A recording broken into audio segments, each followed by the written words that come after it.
Good morning students, मैं हूं आमिर और मैं आपको पढ़ा रहा था सेट थ्योरी। अभी तक जो आपके पास 7 पार्ट्स पहुंचे थे सेट थ्योरी के, उसमें हमने पूरा चैप्टर जो है वो कंप्लीट कर लिया है। जो भी कॉन्सेप्ट था वो क्लियर कर लिया है। अब इसी चैप्टर पर बेस्ड जो मिसलेनियस एक्सरसाइज है हम उसको स्टार्ट करेंगे। लेकिन मिसलेनियस एक्सरसाइज में कुछ क्वेश्चंस, या ये कहना चाहिए कि ज़्यादातर क्वेश्चंस जो हैं वो प्रूफ करने वाले हैं। आपको इसमें प्रूफ करना है और उसके लिए जो हमें जिन चीज़ों की नीड होगी वो हम आपको पहले समझाते हैं। कुछ चीज़ें हैं जो आपको पहले यहाँ पर समझनी पड़ेंगी। फॉर एग्जाम्पल, जैसे कि अगर मैं ये कहूँ कि x belongs to A union B, x belongs to A union B, then it implies, देखिए अगर x जो है वो बिलोंग कर रहा है किसमें, A यूनियन B में, तो A यूनियन B क्या होता है, एक सेट होता है जिसके अंदर A के सारे एलिमेंट लिए जाते हैं और B के भी सारे एलिमेंट लिए जाते हैं। हालांकि इसको कंस्ट्रक्ट करते वक्त अगर कोई एलिमेंट कॉमन होता है तो उसे हम एक ही बार लिखते हैं, रिपीट नहीं करते हैं। तो अगर मैं ये कह रहा हूं कि x belongs to A union B, means it implies x belongs to A और x बिलोंग्स टू B। भाई अगर x जो है वो A यूनियन B में है, x जो है वो A यूनियन B का एक एलिमेंट है, तो फिर वो A यूनियन B का एलिमेंट इस वजह से होगा क्योंकि वो x या तो A का एलिमेंट होगा और या फिर वो B का एलिमेंट होगा। फॉर एग्जाम्पल, जैसे कि मैंने एक सेट लिया है A 1 2 3 और एक सेट लिया है मैंने B जो कि मैंने लिया है 3 4 5। तो अगर मैं इसमें A यूनियन B निकालूंगा तो A यूनियन B लिखने का तरीका क्या था, पहले आप पूरा A लेंगे, मीन्स 1 2 3, A के सभी एलिमेंट्स ले लिए। इसके बाद मैं B के भी सारे एलिमेंट्स इसमें लिखूंगा, लेकिन देख लूंगा कि कोई भी एलिमेंट रिपीट ना हो। तो B का सबसे पहला एलिमेंट जो है वो 3 है और वो ऑलरेडी यहाँ पर लिखा हुआ है। उसके बाद अगला है 4, उसके बाद नेक्स्ट है 5। तो ये मेरे पास क्या आ गया, A यूनियन B। अब इस A यूनियन में जो भी एलिमेंट है, आप कोई भी एलिमेंट उठाइए, या तो वो A में होगा या फिर वो B में होगा, और या फिर ये भी ऐसे कि दोनों में हो। तो इसीलिए अगर कभी भी हमारे पास ऐसी सिचुएशन हो कि x belongs to A union B, it implies x belongs to A और x बिलोंग्स टू B। या तो वो A में होगा या तो वो A का एलिमेंट होगा और या फिर वो B का एलिमेंट होगा। ये हो गया आपका पॉइंट नंबर 1। ये आपको नोट करना है और इनको समझना है। इनकी हेल्प से हम बहुत सारे क्वेश्चंस सॉल्व करेंगे। दूसरा, अगर आपसे कहा जाए x belongs to A intersection B, if x belongs to A intersection B। अब देखिए अगर मैं यहाँ पर A और B का इंटरसेक्शन लूँ तो A इंटरसेक्शन B जो है वो हम किस तरह से कैलकुलेट करते हैं। A इंटरसेक्शन B का क्या मतलब होता है, A इंटरसेक्शन B में हम वो एलिमेंट्स लेते हैं जो A और B दोनों में कॉमन हो। तो यहाँ पर A और B दोनों में जो एलिमेंट कॉमन है, यहाँ पर सिर्फ एक ही एलिमेंट कॉमन है 3, वो मैं यहाँ पर लिख लूंगा। तो A इंटरसेक्शन B में वो एलिमेंट लिए जाते हैं जो कॉमन हो। तो अगर हमको ये गिवन हो कि x belongs to A intersection B, it implies, इसका क्या मतलब होगा, ये हमको क्या बताएगा कि x जो है वो A में भी होगा और B में भी होगा। मींस हम इसको लिखेंगे x belongs to A and x belongs to B। x जो है वो A में भी होना चाहिए एंड x जो है वो B का भी एलिमेंट होना चाहिए। तो x belongs to A intersection B implies x belongs to A and x belongs to B। ये जो बीच में मैं and लगा रहा हूँ और लगा रहा हूँ, इस पर बहुत ध्यान दीजिएगा। ऊपर क्या लगा था, जब यूनियन था तो यहाँ पर मैंने क्या यूज किया था, और, मतलब x A में होगा या x B में होगा। और अगर x belongs to A intersection B मैं लिख रहा हूँ तो x belongs to A and x belongs to B, x जो है वो A में भी होगा और B में भी होगा। ठीक है, इसी तरह से अगर हमको ये गिवन हो if x belongs to A minus B, A minus B. अब ये A माइनस बी हम कैसे निकालते हैं, A माइनस बी का क्या मतलब होता है, A minus B, A minus B का मतलब होता है difference of these two sets. और इसका क्या मतलब होगा, that element of A which does not belongs to B, A के वो एलिमेंट जो B में बिलोंग ना करते हों। तो A के कौन से एलिमेंट ऐसे हैं जो B में बिलोंग नहीं कर रहे हैं, 1 जो है वो बी में नहीं है और 2 भी बी में नहीं है। It means a minus B का मतलब हो जाएगा 1 एंड 2, ये दो एलिमेंट्स आ जाएंगे। तो अगर हमसे ये कहा जा रहा है कि देखिए यहाँ पर a माइनस बी में कौन से एलिमेंट आए हैं, a माइनस बी में जो एलिमेंट आए हैं 1 एंड 2 वो a में है, a में बिलोंग कर रहे हैं, लेकिन b में बिलोंग नहीं कर रहे हैं। अगर मैं इस 1 को उठाऊं या 2 को उठाऊं, इन दो में से कोई भी एलिमेंट उठाऊं तो वो सिर्फ a में है और b में नहीं है। इट मीन्स अगर हमसे ये कहा गया है कि x belongs to a minus B, तो इसका क्या मतलब होगा, इसका मतलब होगा कि x जो है वो a में होगा और b में नहीं होगा। तो मैं इसे लिखूंगा, it implies x belongs to a and x does not belongs to b। x a में होगा और x b में नहीं होगा, तभी वो a माइनस बी में रखा गया है। अगर x b में भी होता तो क्या मैं x को a माइनस बी में ले सकता था? जो एलिमेंट a में भी है और b में भी है, क्या उसे a माइनस बी में लिया जा सकता है? नहीं। देखिए a और b में दोनों में x3 जो है वो a में भी है, 3 जो है वो b में भी है, इसीलिए a माइनस बी में मैं 3 नहीं ले सकता, क्योंकि यहाँ पर मुझे वो एलिमेंट्स लेने होते हैं जो a में हो और b में ना हो। इसलिए अगर x जो है वो बिलोंग कर रहा है a माइनस बी में, तो x a में होगा एंड x जो है वो b में नहीं होगा। मीन्स हम इसे कहेंगे x belongs to a and x does not belongs to b। ठीक है, इसी तरह से अगर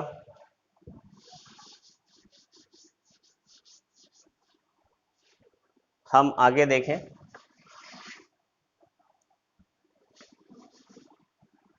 अगर हमसे ये कहा जाए कि x does not belongs to a union b, अभी तक मैंने क्या लिया था, बिलोंग्स के लिए, अब does not belongs. If x does not belongs to a union b, अब जरा सोच कर देखिए, कोई एलिमेंट x है वो a यूनियन b में नहीं है, तो कोई एलिमेंट a यूनियन b में क्यों नहीं है? अगर a यूनियन b में नहीं है, इसका होने का मतलब यह है कि वो एलिमेंट a में भी नहीं है और b में नहीं है। अगर वो a में होता तो a यूनियन b में आ जाता, अगर ये एलिमेंट b में होता तो भी ये a यूनियन b में आ जाता, लेकिन ये एलिमेंट a यूनियन b में नहीं है। इट इम्प्लाइज, ये हमको क्या बताता है कि x does not belongs to a and x does not belongs to b। x ना तो a में हो सकता है और ना ही b में, ये a में भी नहीं है और b में भी नहीं है। अगर ये a में ना होता एंड x b में होता तो मैं इसे a यूनियन b में लेता, क्योंकि ये b में होता तो a यूनियन b में आ जाता। इसी तरह से x b में ना होता लेकिन अगर वो a में होता तो भी मैं उसे a यूनियन b में लेता। तो x does not belongs to a union b implies x does not belongs to a and x does not belongs to b। Similarly ये फोर्थ हो गया है हमारा।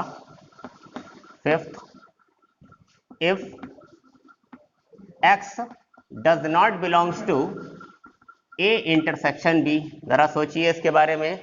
x does not belongs to a intersection b, x जो है वो a intersection b में belong नहीं कर रहा है। तो इसकी दो सिचुएशन हो सकती हैं, हो सकता है कि x a में हो लेकिन b में ना हो, तो दोनों में कॉमन नहीं होगा, क्योंकि a इंटरसेक्शन b में कौन से एलिमेंट होते हैं, जो दोनों के पास हो, a के पास भी और b के पास भी हो। अगर कोई एलिमेंट है जो a में है और b में नहीं है तो वो a इंटरसेक्शन b में नहीं आ सकता। या इसी तरह से b में हो और a में ना हो तो भी हम उसे इंटरसेक्शन में नहीं ले सकते हैं, और या फिर ये भी हो सकता है कि वो दोनों ही में ना हो। तो मैं इसे किस तरह से लिखूंगा, if x does not belongs to a intersection b, it implies x does not belongs to a, या तो x जो है वो a में नहीं है और x does not belongs to b, या फिर क्या है कि वो b में नहीं है, या तो वो a में नहीं है और या फिर वो b में नहीं है। ठीक है, इसी तरह से next 6, if x does not belongs to a minus b, x जो है वो a माइनस b में बिलोंग नहीं कर रहा है। तो पहली बात तो ये भी हो सकती है कि a माइनस बी में हम कौन से एलिमेंट लेते हैं, x a माइनस बी में हम वो एलिमेंट लेते हैं जो a में हो और b में ना हो। ठीक है, तो अब दूसरी सिचुएशन, या पहली सिचुएशन तो ये हो सकती है कि x जो है वो a माइनस बी में इसलिए नहीं है क्योंकि x a में ही नहीं है। पहली सिचुएशन तो ये हो सकती है कि x does not belongs to a में है ही नहीं है, तो जब a में नहीं है तो a माइनस बी में कैसे आएगा। और या फिर दूसरी सिचुएशन क्या हो सकती है कि x a में है और b में भी है, ए और बी अगर दोनों में आ जाए एक्स, तो क्या मैं उसे ए माइनस बी में रख पाऊंगा? ध्यान दीजिए, ए माइनस बी में वो एलिमेंट रखे जाते हैं जो ए में हो और बी में ना हो। अगर एक्स ए में भी है और बी में भी है, तो क्या मैं उसे ए माइनस बी में ले पाऊंगा? नहीं। तो X does not belongs to A minus B means X belongs to A and x belongs to b। या तो x जो है वो a और b दोनों में ही है, इसीलिए वो a माइनस बी में नहीं आ पा रहा है, और या फिर जो है वो x जो है बिलोंग ही नहीं कर रहा है a में, इसलिए वो a माइनस बी में नहीं आया। अब आइए देखते हैं इसके आगे की चीज। अब इसके आगे देखिए, इसमें इस एक्सरसाइज में कुछ क्वेश्चंस ऐसे आएंगे जिसमें आपसे ये कहा जाएगा कि प्रूफ करो कि ये दो सेट्स इक्वल है। मीन सपोज किसी क्वेश्चन में आपसे कहा गया कि prove that set A is equal to set B, दो सेट्स को इक्वल प्रूफ करना। तो अगर दो सेट्स को हमें इक्वल प्रूफ करना है तो उसका एक मेथड ये भी होता है कि मैं पहले ये दिखाऊं कि ए इज सबसेट टू बी, ए जो है वो क्या है, बी का सबसेट है, और फिर बाद में मैं ये दिखा दूं कि B is subset to A, B जो है वो A का सबसेट है। तो अगर A B का सबसेट है तो इसका मतलब A के सारे एलिमेंट्स जो हैं वो B में बिलोंग करेंगे। सबसेट होने का क्या मतलब है? अगर सेट A जो है वो B का सबसेट होगा तो A के सारे एलिमेंट्स कहाँ बिलोंग कर रहे हैं? B में बिलोंग कर रहे हैं। अगेन मैंने क्या दिखाया है कि B is subset to A, it means B के सारे एलिमेंट जो हैं वो A में बिलोंग कर रहे हैं। तो ऐसा सिर्फ एक ही सिचुएशन में हो सकता है कि A और B जो हैं वो इक्वल हो, है ना, वरना ऐसा पॉसिबल ही नहीं है। जब दो सेट A और B इक्वल होंगे तभी A B का भी सबसेट बनेगा और B A का सबसेट बनेगा, अदरवाइज ये पॉसिबल ही नहीं है कि A B का सबसेट हो और B A का सबसेट हो। इसका मतलब यह है कि अगर दो सेट्स इक्वल हमें करने हैं, शो करना है कि सेट A और सेट B इक्वल हैं, तो उसके लिए हम क्या दिखाएंगे कि A जो है वो B का सबसेट है एंड B जो है वो A का सबसेट है। तो ये दो सेट्स को इक्वल प्रूव करने का एक मेथड है। इसके अलावा एक थ्योरम है, मैंने आपको डी मॉर्गन्स लॉ बताए थे, और उसके अलावा मैंने एक थ्योरम बताई थी। तो सबसे पहले हम देखते हैं D Morgan's law.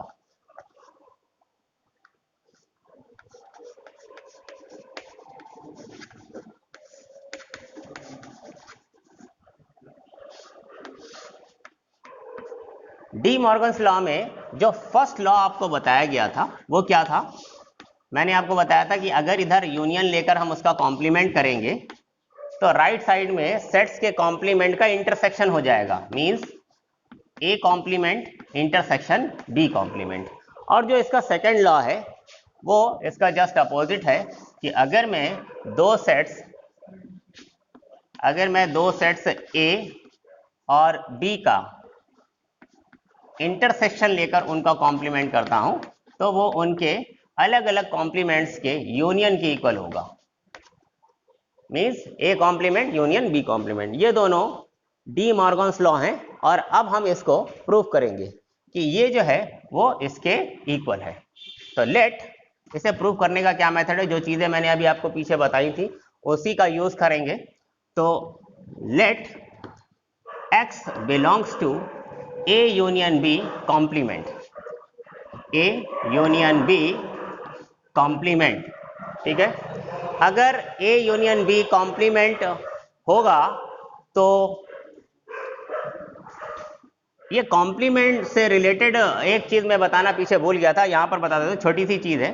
Suppose x belongs to A complement, जो अभी मैंने आपको यहां पर 6 पॉइंट नोट करवाए थे उसी के आगे 7th पॉइंट आप नोट कर लीजिएगा।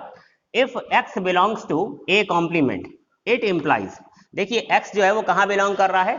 A कॉम्प्लीमेंट में बिलोंग कर रहा है। और A कॉम्प्लीमेंट होता क्या हम जानते हैं? A कॉम्प्लीमेंट क्या होता है? A कॉम्प्लीमेंट का मतलब होता है U माइनस A। इसका मतलब A कॉम्प्लीमेंट में वो एलिमेंट होते हैं, A कॉम्प्लीमेंट मतलब U माइनस A, यानी कि U के वो एलिमेंट जो A में ना हो। तो अगर x जो है वो A कॉम्प्लीमेंट में बिलोंग कर रहा है, यानी कि वो U में बिलोंग कर रहा है लेकिन A में बिलोंग नहीं कर रहा है, तो सिंपली हम ये कह सकते हैं कि अगर x A कॉम्प्लीमेंट में है तो x does not belongs to A। अगर x जो है वो A कॉम्प्लीमेंट में बिलोंग करेगा तो x जो है वो A में नहीं होगा। फिर से समझ लीजिए, ये कोई यूनिवर्सल सेट है और इसके अंदर ये हमारा सेट है A। तो सेट A कहाँ है? सेट A कहाँ है? इस सर्किल के अंदर अंदर। और A कॉम्प्लीमेंट कहाँ है? इस सर्किल के बाहर बाहर, यूनिवर्सल सेट में। तो अगर कोई एलिमेंट x जो है वो a कॉम्प्लीमेंट में है, तो a कॉम्प्लीमेंट कहाँ है, देखिए a कॉम्प्लीमेंट ये है,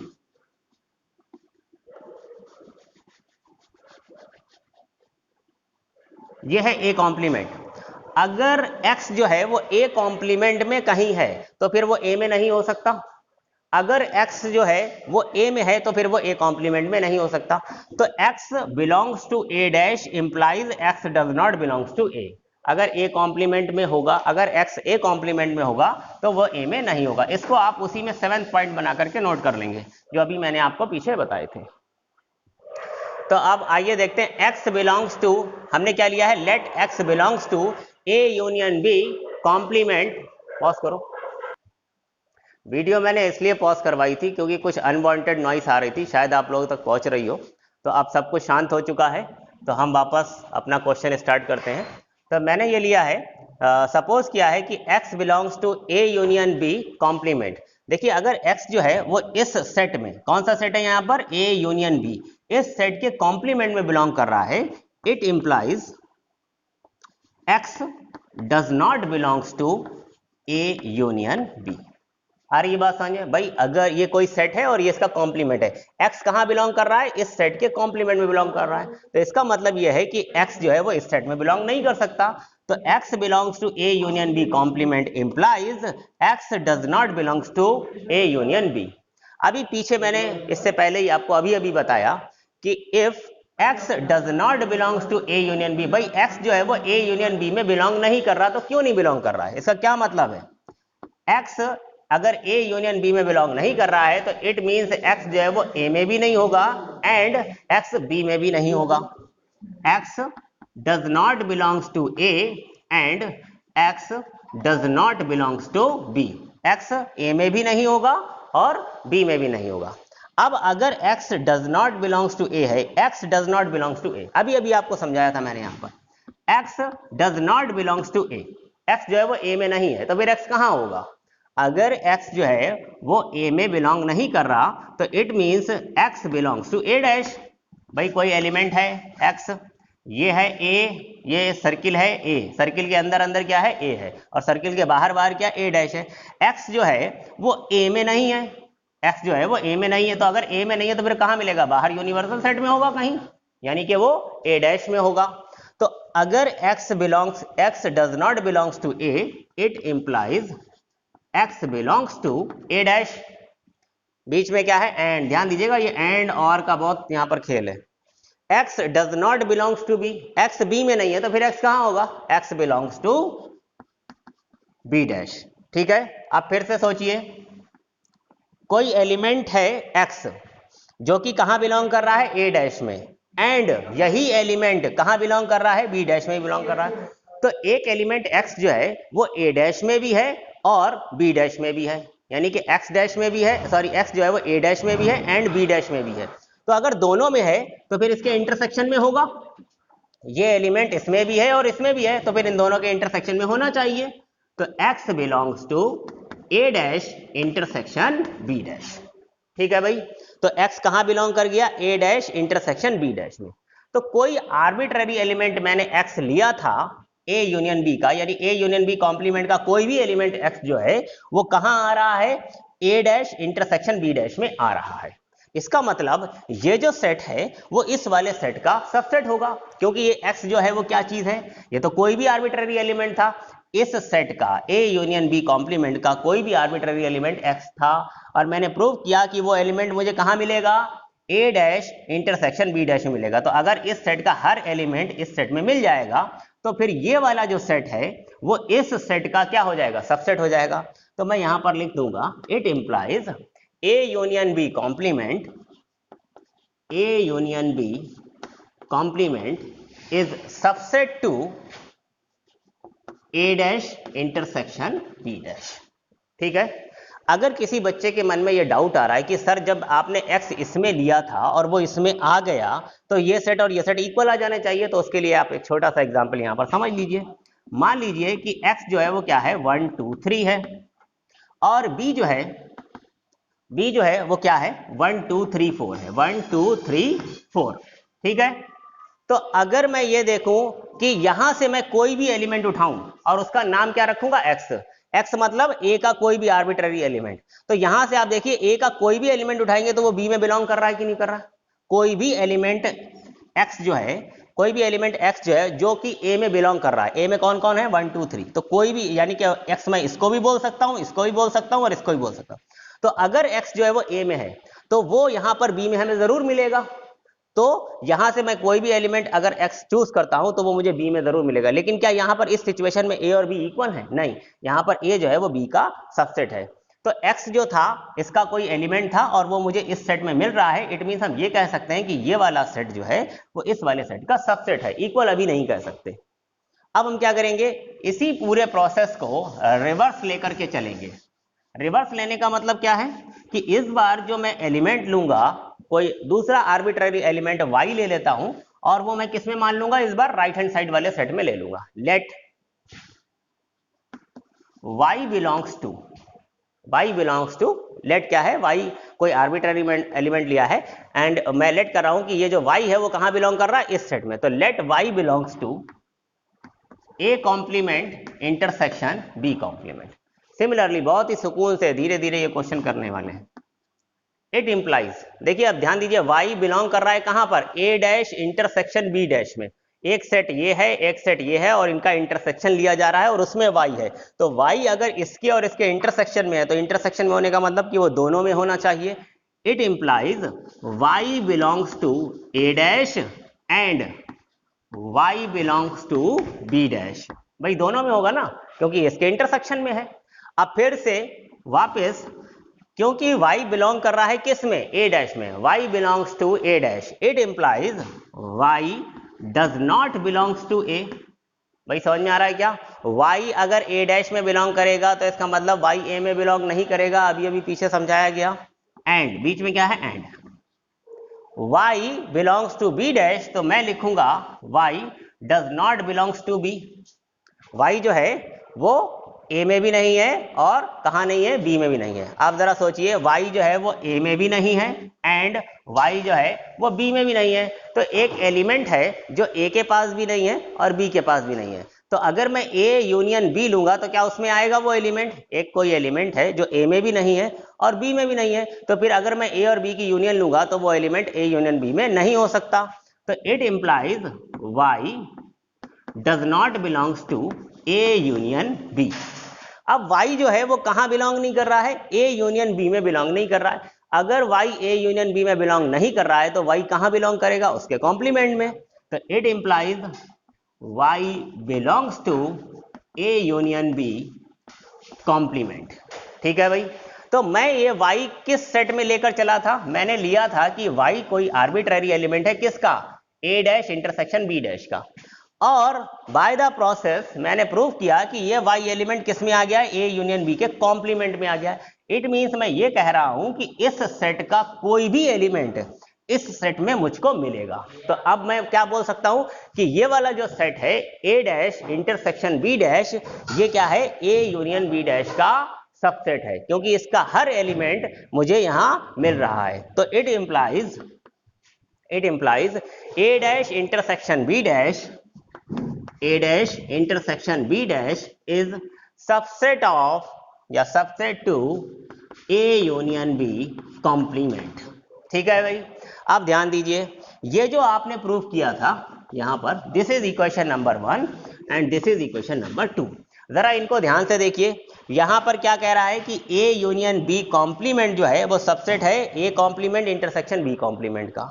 और यहां पर क्या कह रहा है कि a complement intersection b complement subset है किसका, a यूनियन b कॉम्प्लीमेंट का। तो अभी अभी मैंने आपको पीछे बताया था कि अगर मुझे प्रूव करना है कि a और b सेट इक्वल है तो मैं क्या दिखाऊंगा कि a जो है वो b का सबसेट है और फिर मैं दिखा दूंगा कि b जो है वो a का सबसेट है। तो अगर a b का सबसेट हो और b a का सबसेट हो तो फिर क्या होता है कि ये दोनों सेट, इससे क्या पता चल रहा है कि भाई ये ऐसा तो तभी पॉसिबल है जब a और b दोनों सेट कैसे हो, इक्वल हो। तो ये वाला सेट इसका सबसेट है और ये वाला सेट इसका सबसेट है। It means from equation 1 and 2 these two sets are equal. तो मैं लिख दूंगा यहां पर फ्रॉम इक्वेशन 1 एंड 2। इस इक्वेशन 1 से और 2 से मैं क्या लिखूंगा कि a union b A union B complement is equals to A complement intersection B complement. Proved. उम्मीद है कि ये डेरिवेशन आपकी समझ में आया होगा। अगर इसे समझने में कुछ भी प्रॉब्लम आ रही है तो जो अभी इससे पहले मैंने आपको 6-7 पॉइंट्स समझाए थे उनको आप एक बार फिर से देखिए और फिर दोबारा इस क्वेश्चन को, इस डेरिवेशन को ट्राई करिए। आइए देखते हैं नेक्स्ट। ये है सेकंड लॉ और इसे बिल्कुल सेम टू सेम प्रूफ किया जाएगा। तो आइए देखते हैं इसे कैसे करेंगे। सबसे पहले मैं क्या लूंगा, लेट, प्रोसेस वही रहेगा। एक बार मैं एक एलिमेंट लूंगा इस सेट में और उसे दिखाऊंगा कि वो इस सेट में बिलोंग कर रहा है। तो मैं लेट कर रहा हूं कि let X belongs to A intersection B complement. अब ज्यादा समझाने की जरूरत तो है नहीं, एक्स जो है वो ए इंटरसेक्शन बी कॉम्प्लीमेंट में बिलोंग कर रहा है। इसका मतलब क्या होगा कि X does not belongs to A intersection B. It implies X does not belongs to A intersection B. अब क्योंकि x जो है वो बिलोंग नहीं कर रहा है ए इंटरसेक्शन बी में, तो इसका क्या मतलब हो सकता है कि या तो वो a में नहीं है या फिर वो b में नहीं है। तो मैं लिखूंगा x does not belongs to a और x does not belongs to b। भाई a इंटरसेक्शन b में नहीं है, इसका क्या मतलब है कि या तो वो a में नहीं है और या फिर वो b में नहीं है। अगर if x does not belongs to a, it means x belongs to, x कहां बिलोंग नहीं कर रहा है a में, तो फिर कहां बिलोंग करेगा, डैश में, a डैश में। और x b में बिलोंग नहीं कर रहा है तो कहां बिलोंग करेगा, b डैश में। तो अगर x जो है वो a डैश में बिलोंग करे और या फिर x जो है वो b डैश में बिलोंग करे, यानी कि मैं क्या कहने की कोशिश कर रहा हूं कि x या तो a डैश में है और या फिर वो किस में है, b डैश में है। तो अगर मैं a डैश और b डैश की यूनियन ले लूं तो x उसमें तो होगा, क्योंकि यहां पर आपको बताया गया कि x या तो a डैश में है और या फिर b डैश में। तो अगर a डैश में होगा तब भी a यूनियन b में पहुंच जाएगा और अगर b डैश में हुआ तब भी वो a dash union b dash में पहुंच जाएगा। यानी कि इन दोनों सेट की अगर मैं यूनियन लूं तो उसमें तो x आएगा ही। तो it implies x belongs to a dash union b dash. अब ध्यान दीजिए मैंने x कहां लिया था, a इंटरसेक्शन b डैश में, यानी कि a इंटरसेक्शन b के कॉम्प्लीमेंट में, और मैंने दिखा कहां दिया है, x कहां आ गया है, a complement union b complement में। तो इसका क्या मतलब हुआ, इसका मतलब ये हुआ कि ये वाला जो सेट है वो इस सेट का सबसेट हो गया। तो मैं इसे लिख दूंगा कि a intersection b dash is subset to a dash union b dash. This is equation number 1। अब इसका रिवर्स प्रोसेस, इस बार मुझे क्या लेना होगा, जो मैं आर्बिट्ररी एलिमेंट लूंगा वो किधर लूंगा, राइट साइड में। तो let y be any arbitrary element of a dash union b dash, a dash union b dash. ध्यान दीजिएगा y कहां बिलोंग कर रहा है, इन दोनों सेट्स की यूनियन में। तो it implies y belongs to a dash और y belongs to b dash. क्योंकि यहां पर यूनियन है तो बीच में क्या आएगा, और क्योंकि y जो है वो इस सेट और इस सेट की किस में है, यूनियन में है। तो इसका मतलब y या तो इस वाले सेट में होगा और या फिर इस वाले सेट में होगा, तो बीच में क्या लगेगा, और। आप ध्यान दीजिए y जो है वो किस में बिलोंग कर रहा है, a डैश में। y belongs to a dash, y a dash में बिलोंग करता है, means y does not belongs to a। y अगर a डैश में है तो फिर a में नहीं हो सकता। और सिमिलरली y अगर b डैश में बिलोंग करेगा तो फिर कहां बिलोंग नहीं कर सकता, b में बिलोंग नहीं कर सकता। ध्यान दीजिए y जो है वो a में भी नहीं है, या तो a में नहीं है और या फिर कहां नहीं है, b में नहीं है। y a में नहीं है और का मतलब या b में नहीं है। एक एलिमेंट है y, वो या तो a में नहीं है या फिर वो b में नहीं है। तो अगर वो a में नहीं है और या फिर b में नहीं है तो फिर मैं ये कहूंगा कि y does not belongs to a intersection b। तो वो उनके इंटरसेक्शन में तो नहीं हो सकता। अगर y जो है वो a इंटरसेक्शन b में, a इंटरसेक्शन b में क्यों नहीं हो सकता, इंटरसेक्शन में वो एलिमेंट होते हैं जो दोनों के पास हो, लेकिन y या तो a के पास नहीं है और या फिर b के पास नहीं है। तो जाहिर है कि इनके इंटरसेक्शन में y नहीं हो सकता। अगर इनके इंटरसेक्शन में नहीं हो सकता तो फिर y होगा कहां, y इस सेट में नहीं हो सकता, तो y होगा कहां, फिर इसके कॉम्प्लीमेंट में होगा, a इंटरसेक्शन b कॉम्प्लीमेंट में होगा। तो ध्यान दीजिए कि मैंने y कहां लेकर चला था, मैं a complement union b complement में मैंने लिया था और कहां प्रूव कर दिया है, a इंटरसेक्शन b के कॉम्प्लीमेंट में दिखा दिया है। इट मींस ये वाला सेट जो है वो क्या हो जाएगा, इसका सबसेट हो जाएगा। It implies a complement union b complement is subset to a intersection b complement. This is equation number 2। देखिए ए इंटरसेक्शन बी का कॉम्प्लीमेंट सबसेट आया है A complement union B complement का। यहां पर वापस मैंने क्या दिखाया, A complement union B complement subset आ गया है ए इंटरसेक्शन बी कॉम्प्लीमेंट का। ये वाला सेट इसका सबसेट है, ये वाला सेट इसका सबसेट है। Then from equation 1 and 2 we can say these two sets are equal. So from equation 1 and 2 A intersection B complement is equals A complement union B complement। मैं आपसे फिर से कह रहा हूं कि शुरू में मैंने जो आपको 6-7 पॉइंट बताए थे, आप उनको सुकून से, बहुत ध्यान से, इत्मीनान से कम 2, 3, 4 बार देखिए, उनको फिर ट्राई करिए, अलग लिखिए, और उसके बाद इन डी मॉर्गन्स लॉ को उससे प्रूफ करके ट्राई करिए। तो उम्मीद है मुझे कि ये आपको अच्छे से समझ में आ जाएगा। आइए, नहीं अब आइए नहीं, क्योंकि बहुत हो चुका है, वीडियो काफ़ी लंबी हो जाएगी। अब हम मिलेंगे नेक्स्ट वीडियो में कल।